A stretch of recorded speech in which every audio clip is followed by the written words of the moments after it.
अस्सलामुअलैकुम।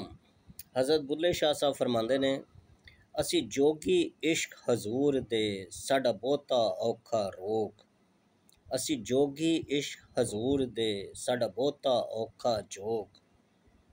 साडी जिंद गमां विच कूकदी सानू लगे डाढे रोग।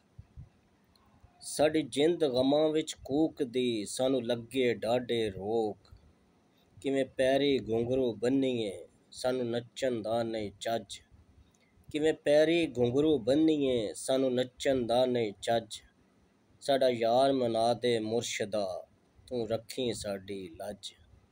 साडा यार मना दे मुर्शदा तू रखी साडी लज। असां वासी नगर प्रेम दे साडा मुल्कों दूर ए देस। असां वासी नगर प्रेम दे साडा मुल्कों दूर ए देस।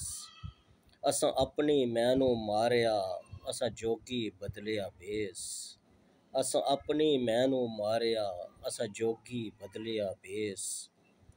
साडी जिंदड़ी दा मुल कख नहीं साडा सब कुछ सोना यार। साडी जिंदड़ी दा मुल कख नहीं साडा सब कुछ सोना यार। जद सोहनी सूरत वेख के दिता अपना आप वार। सानू चाहत ओहदे मिलन दी असी होर न मंगदे कख।